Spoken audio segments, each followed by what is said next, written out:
다음은 그 미래를 그리는 공간 기록 3D 스캐닝이라는 제목으로 올빔의 김호준 대표님의 강연을 듣겠는데요. 잠시만요. 제 안내가 아니 지금 오시면 되는데 지금 조금 인터넷 연결 상태가 안 좋아서 유튜브 중계가 조금 문제가 있나 봅니다. 좀 양해 부탁드리겠습니다. 근데 대표님 강연은 잘 이어지기를 부탁드리겠습니다.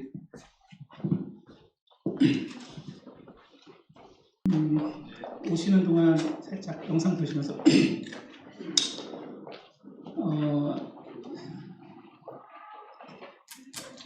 앞서 이현석 대표님이 주신 것 보면서 사진이라는 것이 어떤 거구나, 제가 갖게 된 그 주제하고 더불어서 생각을 하게 됐는데요. 사진기, 저는 스캔이라는 주제를 키워드로 다양한 이야기를 할 생각인데 사진기라는 생각을 하게 됐어요. 사진기는 예술인가요? 기술인가요?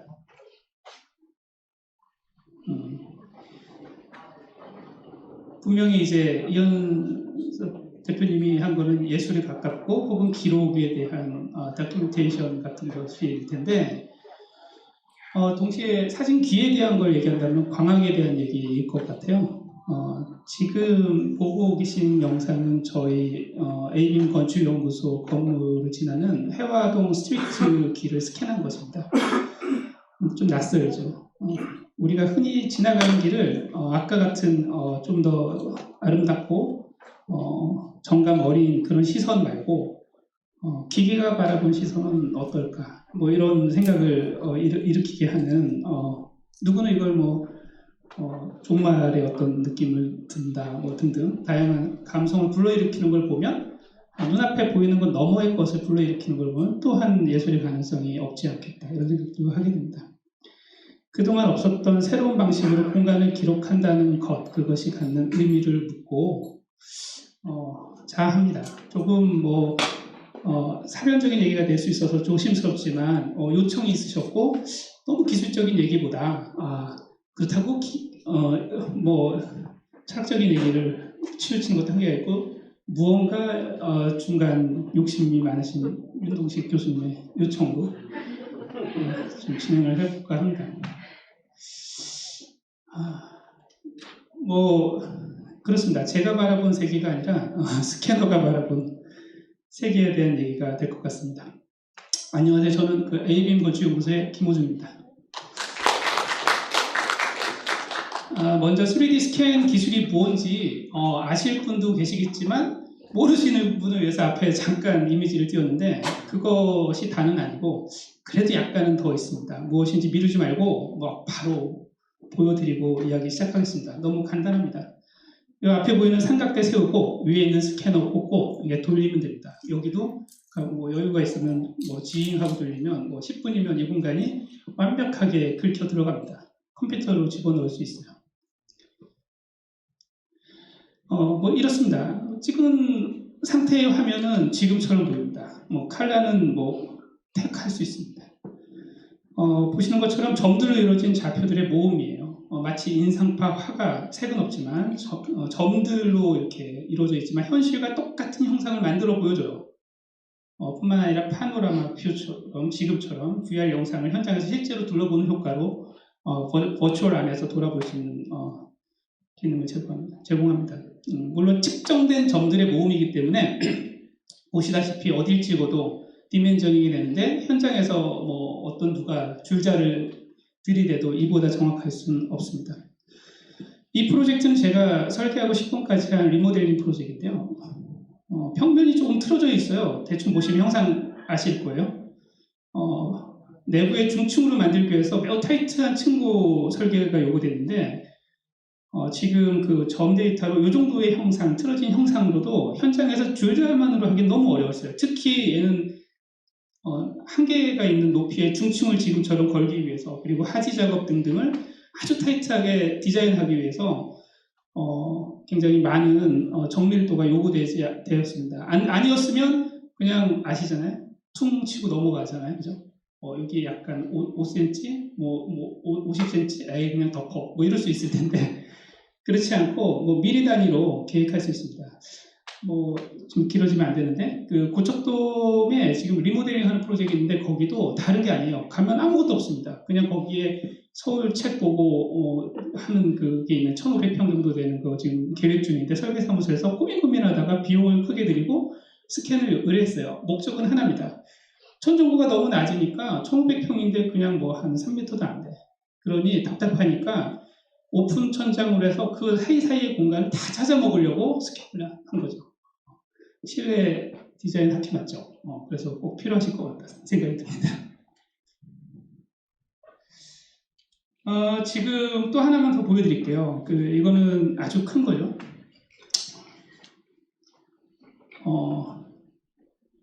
예술센터인데 역시 이건 신축의 경우입니다. 아까 리모델링이었으면 신축에서 3D 스캔은 왜 필요할까요? 신축에서 3D 스캔은 골조를 했는데 보시다시피 실내지만 비정형 마감이 붙어요. 겁나죠. 시공이 잘 됐을까요? 안 되잖아요. 뭐 몇 센치가 아니라 뭐 몇십 센치까지 오버되는 사례가 많이 있습니다. 그러다 보니까 실제 골조와 계획 도면과 간섭이 발생한 부분을 동시에 배치하여 확연한 차이를 이렇게 드러내는 작업을 시공 전에 인테리어 업체 국보 디자인이 저희한테 의뢰해서 3개월 그리고 다른 공정을 6개월 같이 저희가 BIM 모델링 해가면서 스캔 데이터를 기반으로 역설계라고 뒤에 설명드립니다. 그렇게 해서 현장에서 스프레이 마크도 하고 이를 할석할 건지 마감으로 디자인 변경을 할 건지를 의논하게 되었습니다.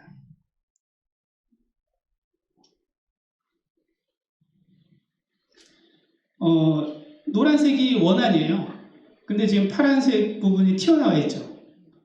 비교를 할 수 있습니다. 스캔 데이터하고 회색은 만든 거고. 그래서 이 점으로 보이는 건 그 원안을 레빗에서, 그러니까 BIM 모델링 툴에서 다시 디자인을 합니다. 설계사를 왔다 갔다 이럴 상황이 아니었어요. 그래서 저희가 디자인에 손을 댈 수밖에 없는 상황이 됐습니다. 인테리어 업체의 하청으로 저희가 들어가서 스캔하고 BIM으로 역설계를 하고 그 간섭 체크까지만이 보통 의무인데 디자인을 건드려서 이 전체 온갖 곳에 혹이 나면 안 되니까 아주 스무스하게 전체의 비정형 고구면을 만들어내는 작업을 했고 거기까지 하면 BIM 좀 아쉽죠. 그래서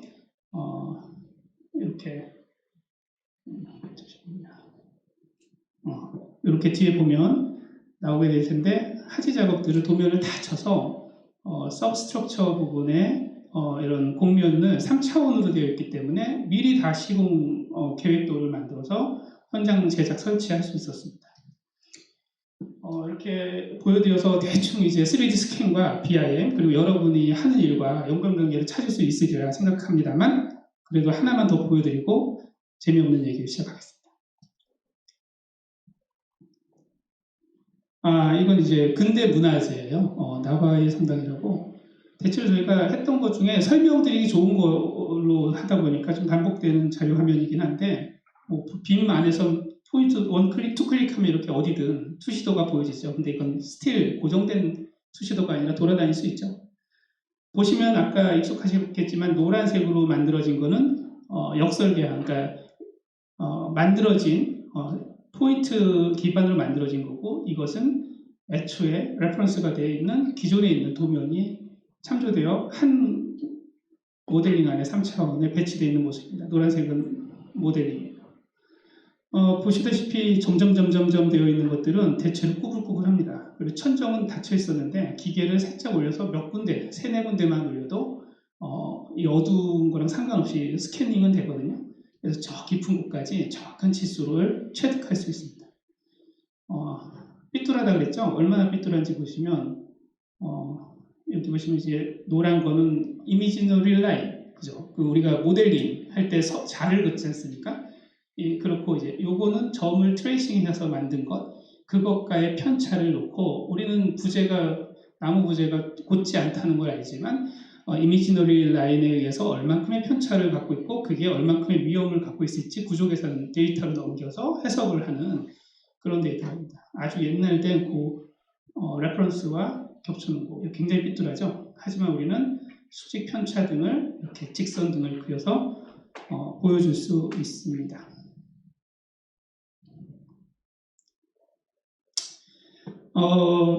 우리는 이제 지금 두억에 본 거면 3D 스캔 2BIM이라고 제가 명명을 오랫동안 해왔는데, 그러니까 스캔을 하고 BIM을 한다. 역설계라고도 합니다. 이 기술 전반을 보신 겁니다. 이게 지금 연동은 안 되었고 조금 시간이 걸리는 점 양해 부탁드립니다. 스캐닝에 관한 기술적인 이야기는 조금 더 보충할 거예요. 지금부터는 가급적 요청이 있으셔서 인사이트를 전할 수 있는 시간을 가져볼까 합니다. 오늘의 주제는 공간을 기록하고 만들어내는 스캔과 BIM에 대한 이야기입니다. 건축가가, 그러니까 여러분들은 실내 디자인학과, 실내 건축학회, 협회, 건축가 협회 등등 있는데 저는 통칭 건축가라고 합니다. 모르겠습니다. 그래서 일단 여기서 이런 주제들이 떨어졌을 때 스캔이, BIM이 나와 뭔 관계야? 이런 의문을 던질 필요가 있겠습니다. 그래서 우리 건축가의 삶에 혹은 우리 인간의 삶에 어떤 변화가 있을지 한번 고민해보는 시간을 가질 수 있지 않을까 싶습니다. 우선 제목을 좀 거창하게 달았어요. 요구에 의해서. 키워드를 하나씩 잠깐 보면 미래를 그리는 공간 기록 좀 이상하지 않아요? 기록은 옛날 것을 기록하는 거잖아요. 없어질 것 같은 거, 현재 거, 그죠? 그런 거 기록하는 건데 제가 제목을 미래를 그리는 공간 기록 뒤에 설명할 텐데 그렇습니다. 공간 우리가 다루는 거죠. 3차원, 세계죠. 우리가 익히 우리를 둘러싸고 있는 공간. 그런데 3D는 이 매체예요, 매체. 3D 매체, 3D 모델링 이런 걸 얘기하려고 하는 건데 3D라고 하는 거는 2D를 대별하죠. 그래서 2D의 시대를 이후에 3D를 얘기하는 거죠. 2D에 대한 이야기를 좀 더 할 거고 2D란 무엇인가 이런 얘기예요. 스캐닝은 그리고 빨간색으로 리얼과 가상. 스캐닝이 리얼과 가상을 오가나? 이런 얘기도 해보겠습니다. 우선 기록에 대한 얘기를 하겠습니다.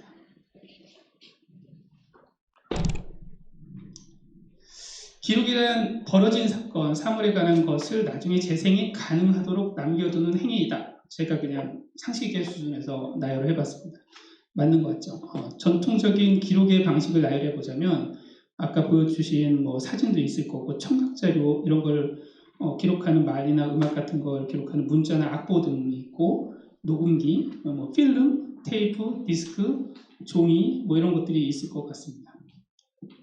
장면 등 시각 정보를 기록하는 스케치나 사진, 영상 등도 있겠습니다. 그런데 우리가 일상에서 겪는 이 모든 순간, 매 순간, 지금 이 순간을 하나도 빠짐없이 완벽하게 총체적으로 다 기록할 수 있을까요? 사실 매 순간은 소리, 장면, 냄새, 촉각 등 동시에 존재하는 감각의 종합이죠. 그 종합적 사태는 총체적으로 기록될 수 없습니다. 없죠. 왜냐하면 종합적 사태 그대로를 기록할 수 있는 매체, 수단이 우리 인류에게는 아직 없었기 때문이라고 생각합니다. 그럼에도 인간은 매 순간 의미를 부여잡기 위해서 애써왔습니다. 그런데 전체를 부여잡을 수단이 없었던 우리가 선택했던 것은 사실 굉장히 천재적인 방법이었는데 이 얘기가 주제인데요. 그건 생략이라는 방식이었습니다. 생략이라는 기술, 그러니까 바로 언어가 그렇죠. 뻔히 아는 얘기이겠지만 건축가의 이야기 끌고 가보고 싶은 거예요. 우리가 꽃이 앞에 있습니다. 꽃이라는 사물 자체를 온전히 담을 수는 없어요. 하지만 브릴리언트하게 인간이 고안해낸 것은 꽃이라는 이름, 언어를 부여함으로써 소통 가능한 해석된 실체를 얻게 되었습니다. 그런데 그러기에 꽃이라 말하는 순간 대신에 이제 꽃의 향기, 빛깔, 촉촉함, 꽃을 감싸고 있는 습기, 분위기, 꽃을 주고받는 사람 간의 어떤 관계, 감정 이런 것들은 다 거세된 채 채집될 뿐입니다. 그 모두를 잡아줄 방법은 없었습니다. 언어로만 세계를 파악할 수 없었고 많은 언어들을 만들어낼 뿐 우리의 노력은 거기에 국한되었던 것 아닌가 싶습니다. 저기 빨간색으로 써있는 객체 이 방식으로 우리가 사태를 파악하고 있다는 얘기인데 뒤에 한 번 더 나오니까 눈여겨서 기억해 두시기 바랍니다. 아무튼 문자가 그랬고 악보, 그림, 사진, 영상 모두 그랬습니다. 우리가 다루는 건축 도시는 어떠한가요? 건축가도 훌륭한 언어를 갖고 있었는데 바로 그 도면이 그렇습니다. 저희가 소통하는 언어는 도면이죠. 개인적으로는 도면이야말로 진짜 인간이 고안한 언어를 우리가 알고 있는 말 이런 거 뭐 한국어 이런 걸 넘어서 가장 천재적인 발명품이 아닌가 저는 개인적으로 생각하게 되었습니다. 스캔과 BIM을 자꾸 다루다 보니까 이런 생각을 하게 됐는데 말과 글 언어는 형이상학을 담았죠. 왜 잡혀지지 않는 세계를 이 언어로 포획해서 우리 의사소통을 만들어낸 것 같습니다. 문학, 철학, 수학, 과학이 그랬었습니다. 그런데 도면은 실상으로부터 채집해서 해석된 가상에서 또 다른 실상을 실제로 만들어내는다는 의미에서 만들어내죠. 우리가 이 가상에서 만들어낸 도면들은 실상으로 끄집어내는 수단이지 않습니까? 그렇게 만들어내는 행위를 갖는다는 데서 또 다른 위대함을 갖습니다. 도면은 가상에서 해석된 도안, 디자인을 나 아닌 사람의 손을 빌어서 사물을 제작해내게 했습니다. 멀리서 아프리카에서 도면만 갖고 있으면 내 아키텍트 김아무개가 설계한 걸 똑같이 의도대로 지을 수 있습니다. 옷과 가구도 그렇고요. 조명, 자동차, 배, 비행기 그리고 건축이 당연히 그랬습니다. 우리를 둘러싼 인공물 세계 전체를 구축해낸 언어가 다름 아닌 도면이라는 생각들을 한번 해보셨을까요? 도면이 없이 지을 수 있는 사물은 혼자서도 만들 수 있는 쪼물락쪼물락 할 수 있는 장난감이나 뭐 조각 이 정도 아니었을까 싶습니다. 간의 수공업을 거쳐서 산업이 되면서 도면이 없이 집을 짓는 일은 이제는 더 이상 없죠. 그렇게 집은 전 세계에 덮여갔는데 그게 우리를 지금 에워싸고 있는 뭐 지금 보이는 전체라고 생각하니 참 대단한 언어, 도면은 그 대단한 언어가 아닐 수 없다는 생각이 듭니다. 지금 우리가 사는 세계는 3차원입니다. 그죠? 3차원입니다. 근데 우리가 갖고 있는 매체가 뭐였죠? 인류에게는 현재까지 2디멘셔널한 2차면의 종이밖에 없었다고 봐야 될 것 같습니다. 실상은 3차원인데 해석을 거쳐 짓고자 하는 것도 3차원이었어요. 왜? 머릿속에 2차원으로 생각이 먼저 들어오지 않습니다. 우리는 뭔가 3차원으로 세상을 살고 3차원으로 인지하고 인식하고 3차원으로 만들고자 하는 걸 상상해요. 저희는 2차면이 있지 않아요. 우리가 갖고 있던 미디엄 매체는 2차면 종이뿐이었죠. 내 머릿속에는 3차원이라는 집, 복잡한 형상을 나 아닌 다수의 사람들에게 정확한 의도 한 바를 전달할 수 있는 것은 굉장히 어려운 일이었어요. 스케치를 하면 디멘전 이런 거 없잖아요. 그죠? 툭 던지면 야, 아니면 말을 하겠죠. 야야야 왼쪽으로 좀 옮겨. 뭐 이렇게 하지 않았겠어요? 상당히 비논리적, 비과학적, 비합리적이었고 언어의 한계를 분명히 겪었던 세상을 살았습니다. 우리는. 근데 결국 이제 인류는 이 난제를 풀고 고안했습니다. 뭐냐면 이 도면이죠. 이 평평한 종이에 이 세계 3차원의 실상을 옮겨 적는 데 성공한 겁니다. 앞서 설명한 언어와 마찬가지로 도면이라는 언어는 세계를 추격한 언어예요. 그렇잖아요. 이 건물을 이런 도면으로 그려요. 이 건물이 이 선들에 다 표현이 됩니까? 아닌 것들이 반드시 생기겠죠. 그건 뭐예요? 축약된 거잖아요. 축약돼서 우리는 전달하면서 신나하고 있습니다. 우리 언어가 다른 것은 실상 자체가 아니라 머릿속 가상에서 해석된 형상은 현상 세계를 재구축한다는 점이 아닌가 싶습니다. 현상 세계가 있고 그걸 다시 재구축하는 게 도면이라고 하는 것의 우수함인 것 같습니다. 우리가 평면도를 한번 생각해 보겠습니다. 평면도란 정의 내릴 수 있으신가요? 제가 목이 말라서 교수님 말씀해 주시는 동안 물 한 잔만 먹겠습니다.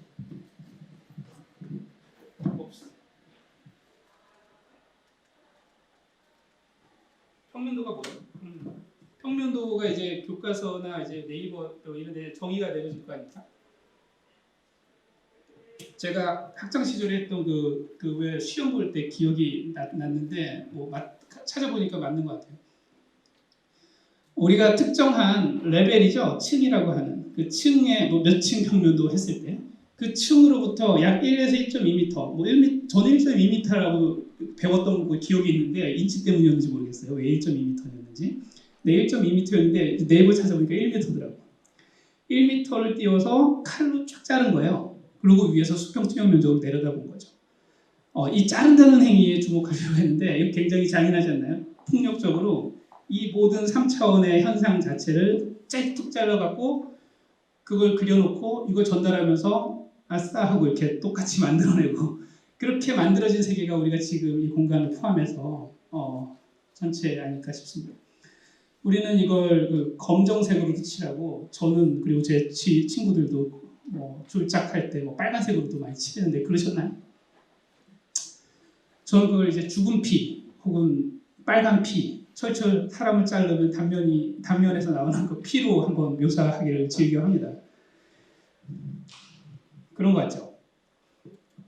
들어보니. 그래서 단면도도 마찬가지입니다. 쉽게 좌표 표현해보면 지어질 건물의 원하는 부분을 어디든 잘라서 절단된 면을 이차면에 그린 거예요. 대단한 발명품이라고 뭐 말을 가끔 할 때마다 뭐 동의하지 않을 수가 없습니다.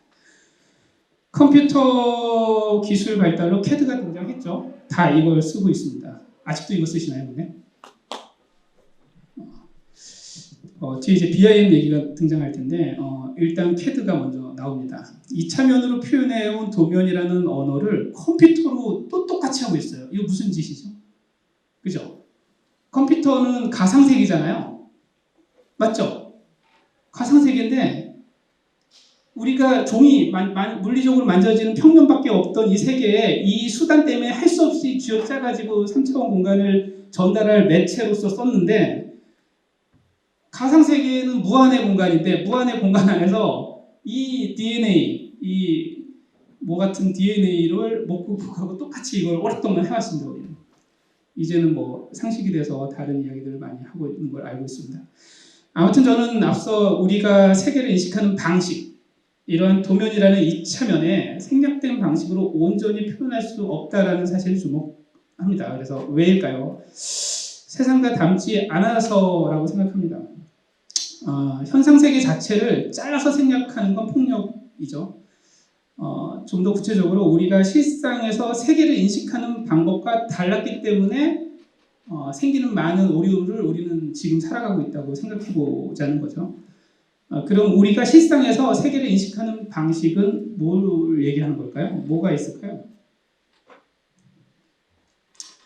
여기서 아까 언급드린 객체가 다시 등장합니다. 우리는 어떻게 세상을 인식한다고 했죠?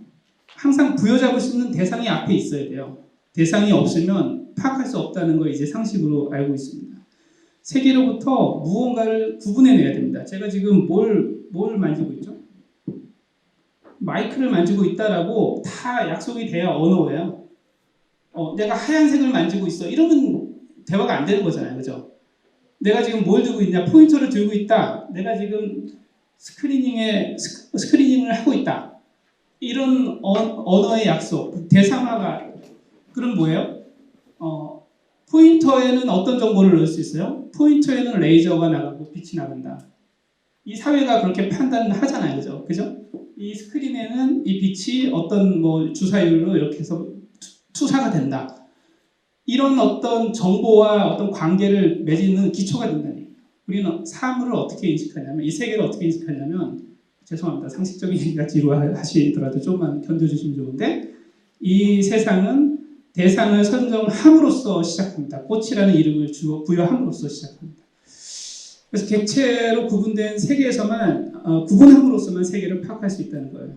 축약된 언어와 매칭된 대상이 일단 연결이 돼야 되는 거예요. 내가 사과다라고 하면 사과가 여기 있어요. 근데 그 사과는 사과가 아닌 거예요, 사실은. 사과에 많은 의미가 빠져나가면 사과가 아니죠. 99.999가 빠져나갈 수 있습니다. 우린 그냥 사과라고 하는 것만 얻을 뿐이에요. 우리가 이런 방식으로 세계를 인식하고 있다는 사실을 드디어 알게 됐습니다. 라고 저는 생각하고 있습니다. 그래서 드디어 그 방식을 충실히 따라서 아까는 왜 그걸 인식 못했다라고 생각하냐면 CAD는 3차원 공간인데 그저 무한의 가상 공간인데 여전히 2D를 트레이싱했던 건 우리가 인식 못했던 거예요. 근데 지금은 그러냐 이거죠. 지금 이거 BIM을 상징하는 그림을 갖고 온 건데요.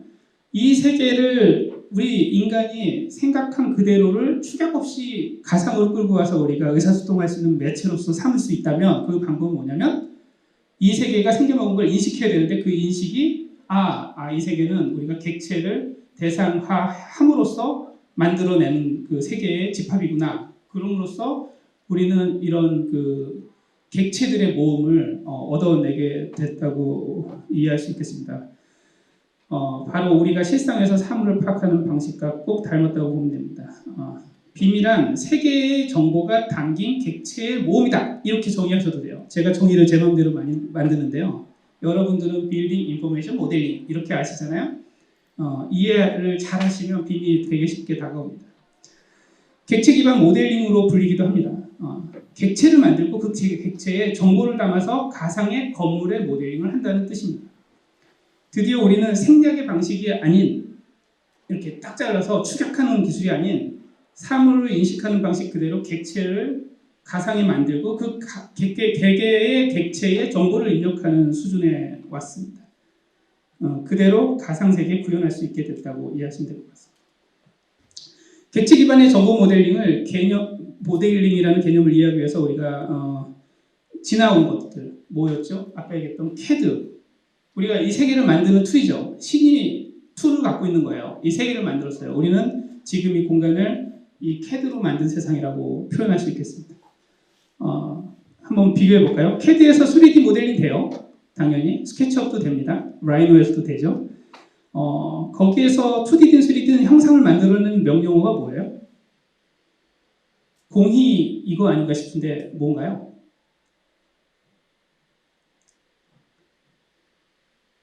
여기 써 있을 때 갖고 왔어요. 저는 항상 답이 아주 화면에 항상 있습니다. 질문할 때.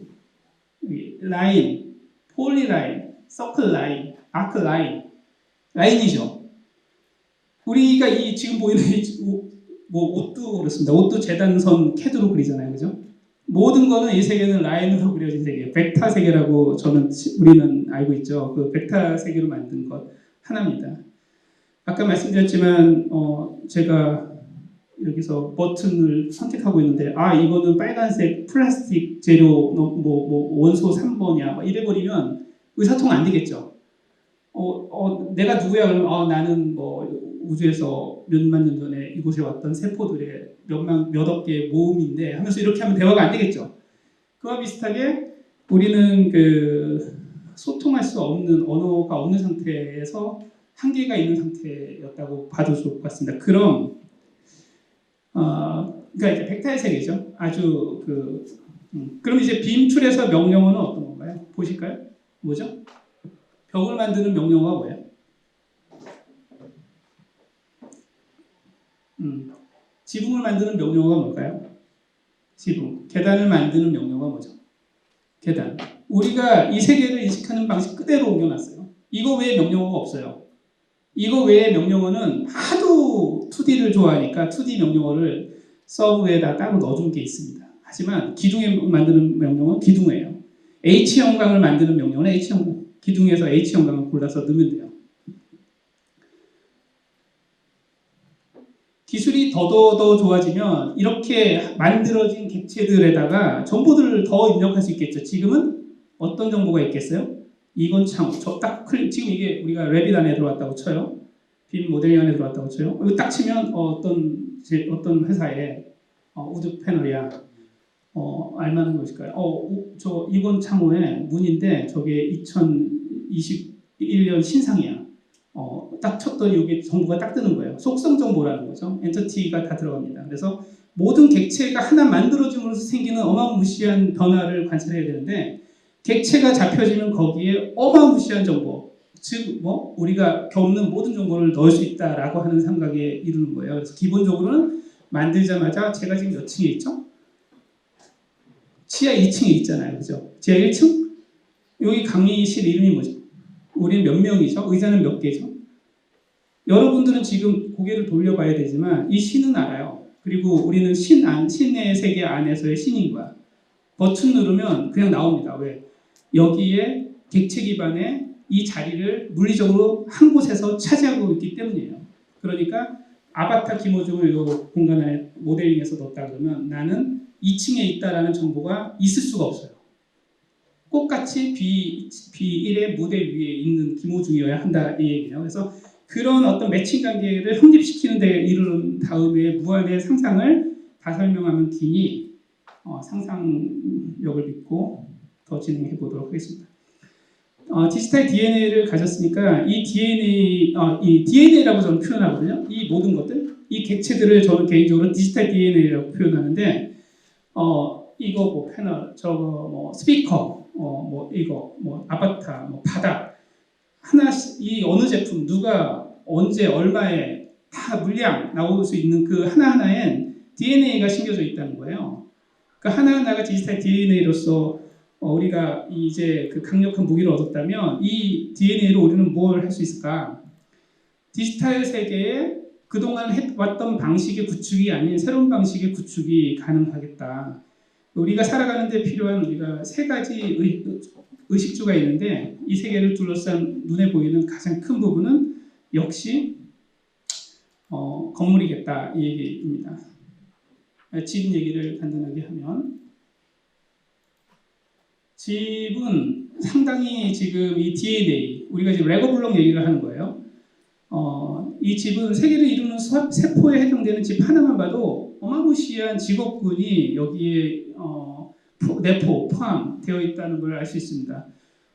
에어컨 업체가 만드는 거를 브로셔에 찍어가지고 2D죠. 2D 종이에 찍어갖고 우리 제품 써주세요. 이번 창호가 이렇게 브로셔 주면서 설계사무소 다녔잖아요. 근데 얘네들은 에어컨을 만드는 순간부터 이 공조에 어떤 룸에 딱 넣는 순간 이 룸의 공조량을 계산을 자동으로 하는 알고리즘을 개발하고 창을 딱 클릭했을 때 창은 만드는 순간 그 업체에서 가상으로 라이브러리라는 형식으로 만들어서 빌딩 스마트 협회 등등에 제공을 하면 여러분 디자이너들이 그냥 무료로 내려받아서 디자인에 쓰고 그게 지어지면서 업데이트를 해나가면 그게 디지털에 이루어지는 디지털 세계, 디지털 월드가 구축되고 그것은 아까 최초의 얘기 첫 실상 자체와 떨어져 있는 생략된 기호로서 존재하는 게 아니라 아주 닮은 혹은 그 이상 많은 정보를 담은 상태에서 건물의 생애주기 전체를 따라다니는 그런 종합복합체 여러분 하나하나의 개인의 삶과 같은 그런 존재로 거듭난다 이렇게 이해하실 수 있겠습니다. 각 직업군이 만들어낸 제품들의 조합이 건물인 거예요. 레고 블록 생각하시면 돼요. 단세포 생물처럼 BIM의 최소 단위로 역할을 하고 있는 게 제품이에요. 천정제, 바닥재, 창문, 에어컨, 가구 건축가들이 기호를 도면에 넣는 게 아니라 그 라이브러리를 껴서 넣으면 정보에 합이 된다는 거죠. 그 합으로 이루어진 세계가 뭐예요? 어마무시한 빅데이터를 얘기하는 거고요. 그것이 모인 게 겨우 이제 우리 집 하나를 얘기했단 말이에요. 집은 건물, 도시, 세상 우리가 알고 있는 모든 것이 되겠죠. 뭐 이런 얘기였습니다. 결국 건물 하나하나에 담긴 객체의 정보가 DNA가 모여서 뭐 세포가 되고 분자가 되고 뭐 단세포 생물이 되고 복합체가 되고 사람이 되고 이런 것처럼 그 DNA 수만큼 적재되고 우리가 이 실상을 가득 채우는 거예요. 근데 한 사람이 갖는 DNA 수만큼 한 건물이 그 정보를 담을 수 있단 말이에요. 그 건물의 종합으로 건물, 도시, 세상을 만들 일이 앞으로 남겨진 우리의 미션이지 않을까 싶습니다. 이로써 우리는 빔이라는 강력한 무기에 대해서 좀 길게 설명했는데요. 생략 없이 무한의 정보를 탑재할 객체 모델링 기술을 얻었다. 이렇게 생각하면 되겠습니다. 시간이 아까 잠깐 놓쳐서 제가 하는데 도와주실래요? 몇 분까지 하면 되는지. 예. 그러면 제가 한 3분의 2 정도 지난 걸로 이해하시고 조금만 더 들어주시죠.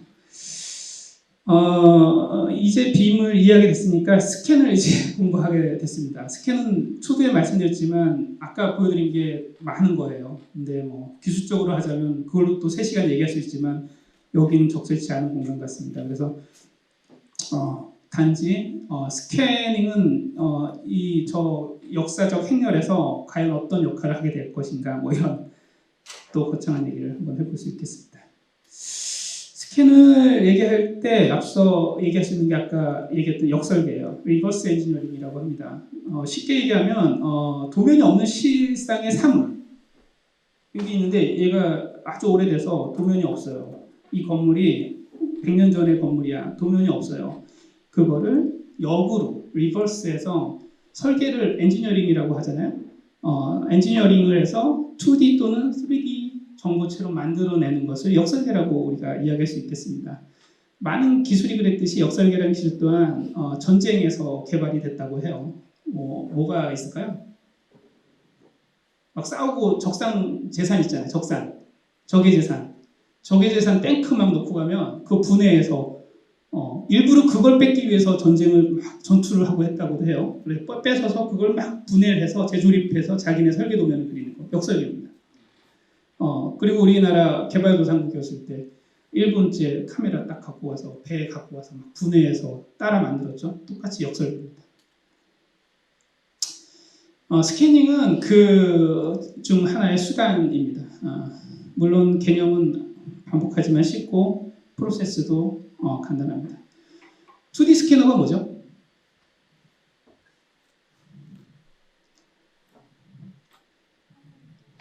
공부가 좀 필요하신 선생님들이죠. 2D 스캐너 잊어버리셨나요? 이렇게 2D 스캐너 이렇게 생겼죠. 2D 스캐너의 정의를 해볼까요? 실상의 2D를 가상의 2D로 쉽죠? 그럼 2D 프린터는 뭐예요? 답이 다 있습니다. 가상의 2D를 그쵸, 실상의 2D로.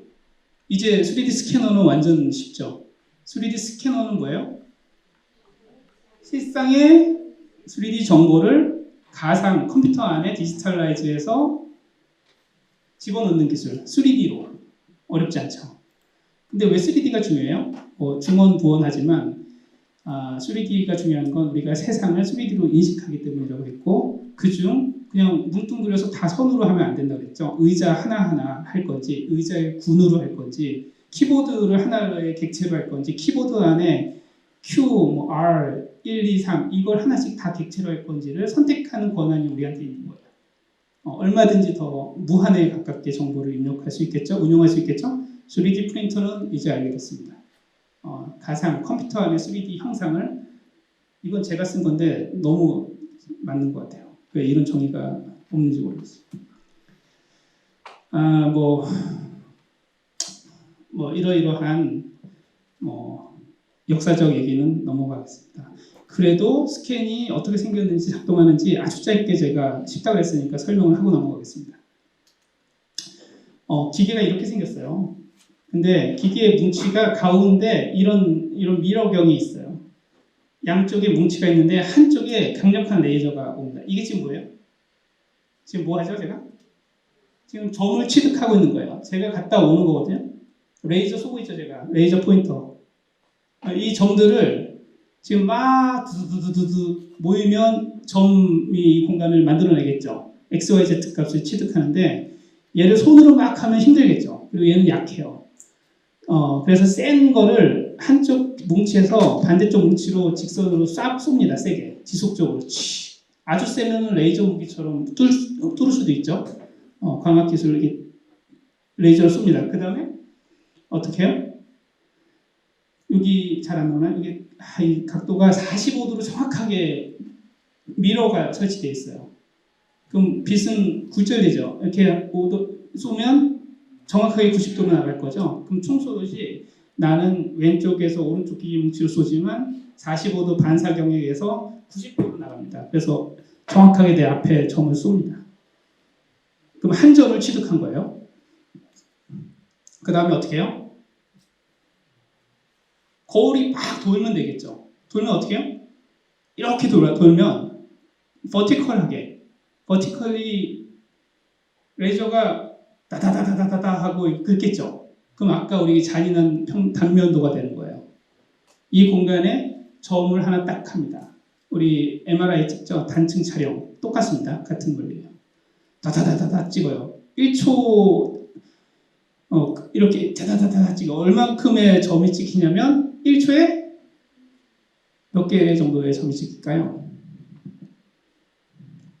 10개? 20개? 100개? 1000개? 10,000개? 100만 개의 점을 찍어요. 1초 하면 100만 개의 점을 찍어요.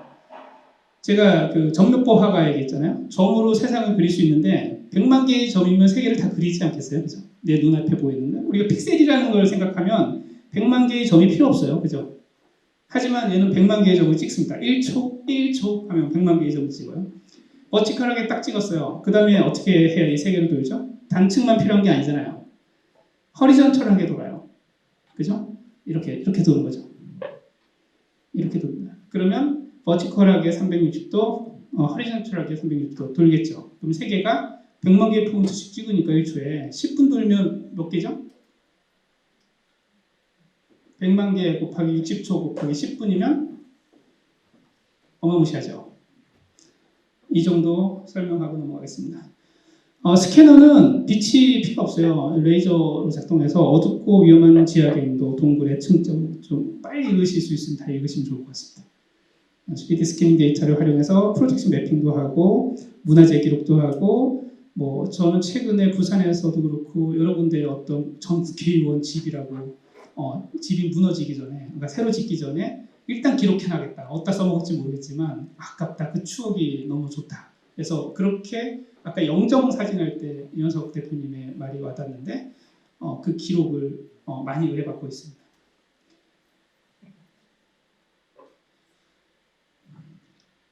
보시는 거는 당연히 문화 공간 재생 프로젝트입니다.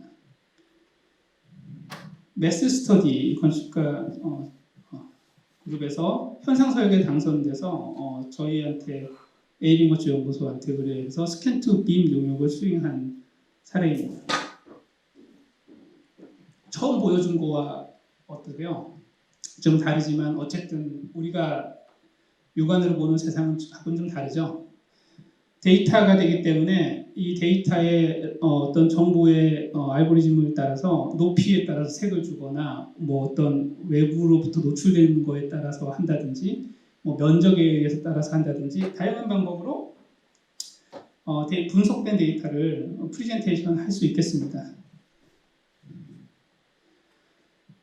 이 건물은 어마무시하게 커서 그리고 너무 덥고 추운 1년 내내 수시로 다녀서 지금 이것도 부분이에요. 하나의 데이터로 취합하기 불가능할 정도로 어마무시하게 큰 데이터고 저희 직원과 저가 거의 삶을 포기할 정도로 고생했던 정말 어려웠던 프로젝트예요.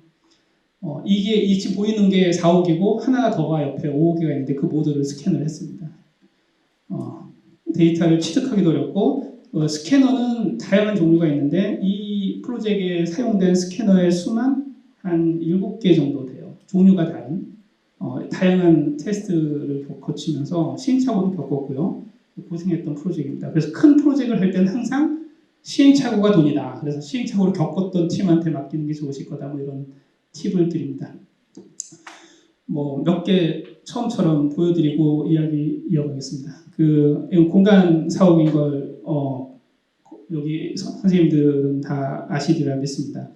뭐 이야기도 참 재밌는데 이 시간이 많이 지날 것 같아서 넘어가겠습니다. 이 마지막 그 공간이 어려워서 이렇게 다른 쪽으로 소유권이 넘어가기 마지막 날 밤새서 저희가 3명 직원 가가지고 라면 먹어가면서 스캔을 하고 돈을 못 받아가면서 제가 이렇게 사정 부탁해가지고 찍은 결과입니다. 제가 비싸게 팔 생각이니까 혹시 관계 있으신 분들은 전화 따로 주셔도 좋습니다. 이렇게 해서 스캔 투 빔하고 이 머티리얼도 그날 가서 찍은 사진을 매핑한 모델링으로 저희 홈페이지에 오면 다 있으니까 길게 보여주죠. 멋진 여기 가보셨죠? 끝내줍니다. 가보신 분들은 자기 재산은 없더라도 자기 기술은 팔아서 이걸 담지 않을 수 없었을 거예요. 근데 이걸 유튜브에 올렸더니 아니지 페이스북 제 답변하게 올렸더니 한 건축가가 아르코에 관계하면서 뭐 하다가 아르코 극장님한테 아니 그 김수근 선생님이 아르코 극장 복잡한데 도면이 아카이브가 안 되냐 해서 바로 일을 연결하게 됐습니다. 그래서 다 보여드리기엔 너무 많은데 이건 아르코 극장이에요. 아르코 극장 김수근 선생님이 어마무시하게 큰 대학로 저희 사무실 앞인데 여기도 몇 개월 동안 제가 수시로 직접 가가지고 저 부분 다 스캔하고 이건 렌더링 서비스로 해드리려고 용역은 아니지만 저희가 만든 걸 애써 저희 포트폴리오도 하고 이렇게 발표회도 쓰려고, 그리고 너무 소중한 우리 선배님의 작업이니까 이걸 기록을 어떻게 하면 아티스틱하게 잘 보존해서 프레젠테이션 할까 하고 틈날 때 그러니까 사무실에 일이 없을 때 조금씩 손을 대고 있습니다. 그래서 뭐 이건 긴 거라 다 보여드릴 수 없고요. 저희 작업하는 걸 캡처했습니다. 이것도 백사마을이에요. 마지막 달동네라고 합니다. 사라질 기록, 아까 이제 이현석 대표님하고 같죠. 다른 방식의 기록입니다. VR 촬영도 같이 했어요. 드론 촬영도 하고 책으로도 기록을 남기고 사진과도 붙어서 기록을 하고 여기 많은 기록화 팀이 붙어서 작업한 거에 일부 특히 이제 스캔 투 빔에 대해서 저희가 맡아서 진행한 사례입니다.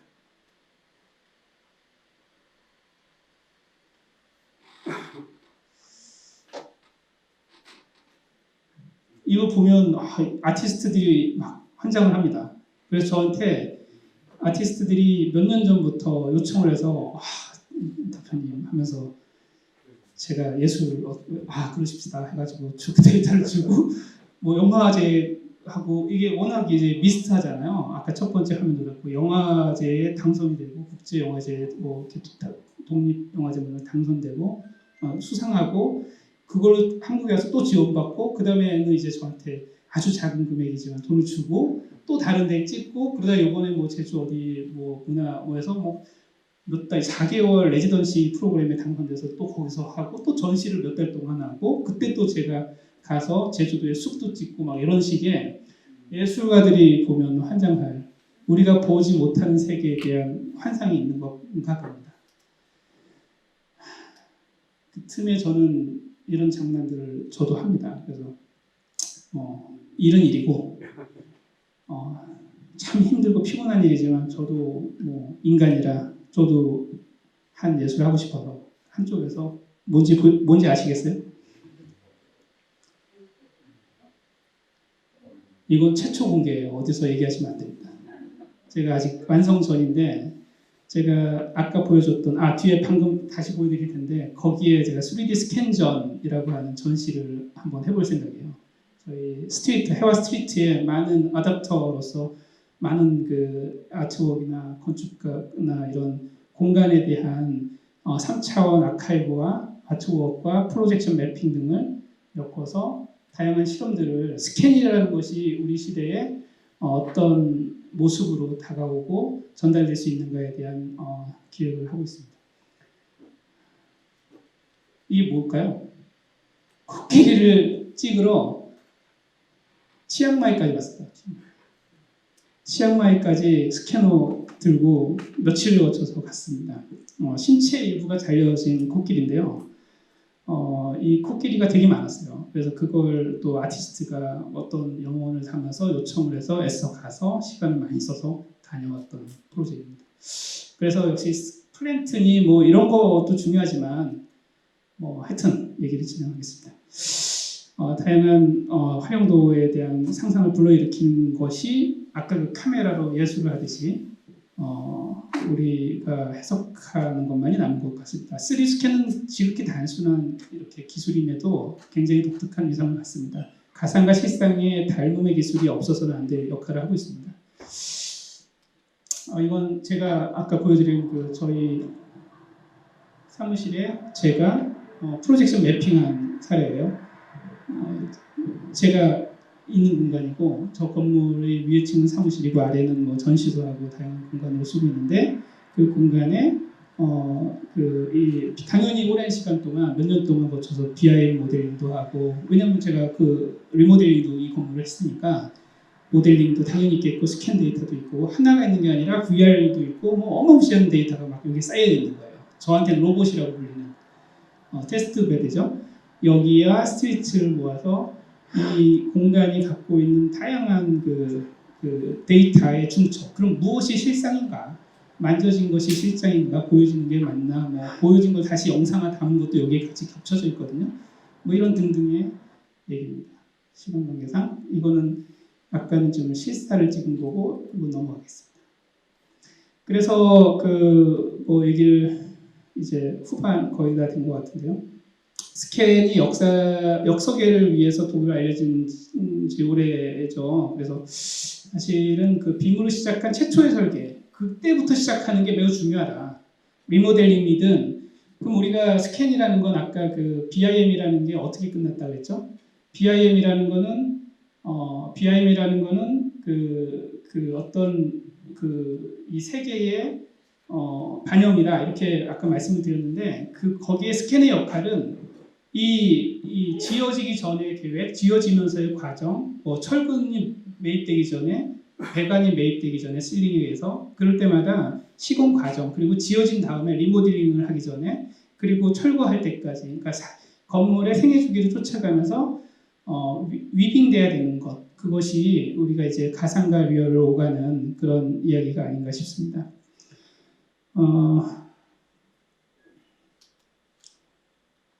이렇게 이게 싱크로나이즈죠. 계속 끝없이 이 프로세스가 이게 세계가 생겨먹은 모양이 이런 것 같기도 해요. 그래서 이 리얼이라고 하는 가상에 대한 얘기였습니다. 일단 정리하겠습니다. 언어 이걸 지금 이제 두 개 같이 들고면서 했는데 실상 정리하려고 합니다. 언어 이전의 세계 실상이 있었고요. 그리고 언어로 포획된 형이상학의 세계가 있었다고 아까 말씀드렸습니다. 정리해요. 그 언어로 구축된 제품, 건축, 도시와 같은 현상 세계가 만들어졌다고 보고 있습니다. 저는. 근데 이 현상 세계는 설명드린 대로 축약된 2D를 기초로 만들어진 생략된 세계라는 저의 해석입니다. 2D로 만들어진 3D 세계라는 얘기죠.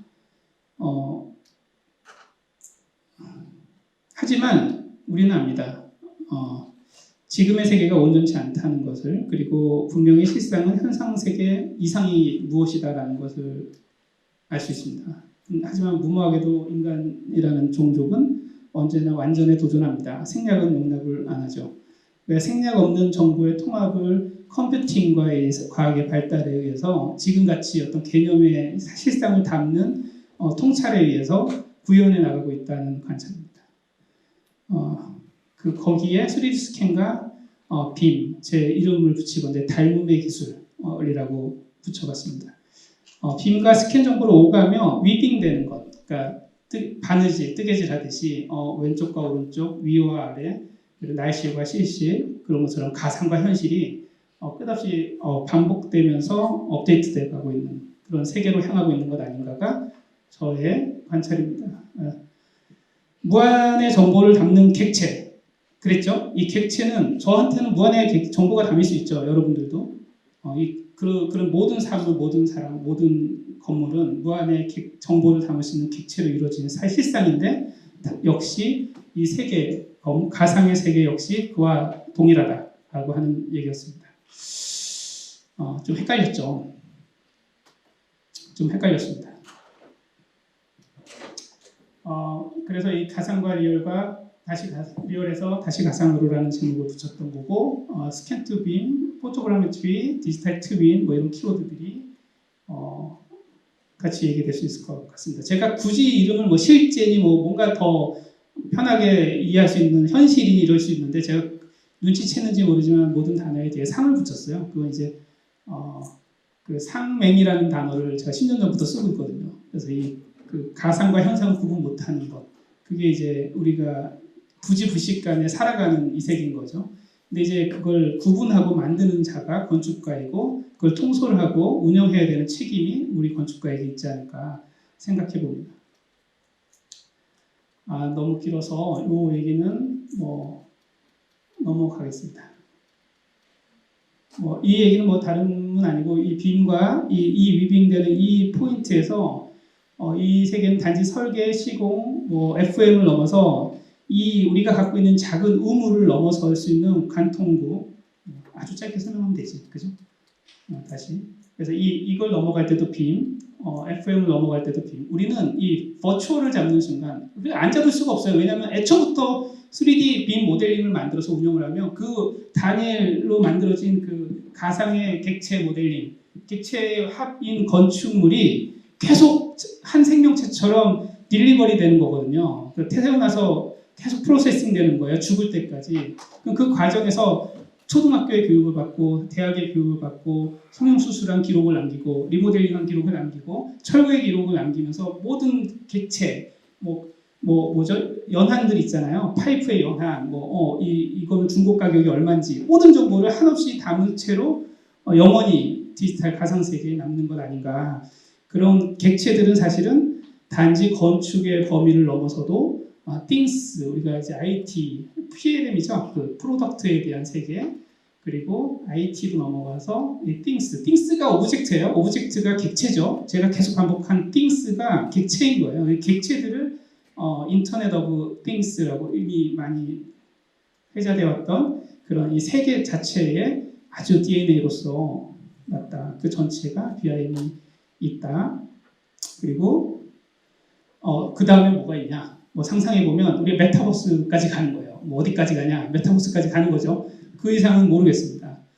우리 메타버스 뭔지 아시죠? 완벽한 지금 이게 굉장히 큰 산업인 거 아실 것 같아요. 한번 관심 있으시면 키워드 한번 검색하시면 단지 그냥 하는 미래 얘기가 아니라 AI처럼 아주 확 와닿은, 그래서 이 실상과 가상을 구분 못하고 살아가는 이 세계의 비즈니스 모델이 엄청 많이 대두되고 있는 세계를 우리는 살고 있다 이 얘기입니다. 그래서 드디어 이제 우리가 왜 과거를 기록하는, 과거에 관한 이야기인 기록을, 그것도 3D 공간이라고 하는 것을 3D 스캔과 BIM이라는 것을 갖고 하는 그 기록이 왜 미래에 관한 것인가에 대한 이야기 였습니다. 감사합니다. 끝났습니다. 감사합니다.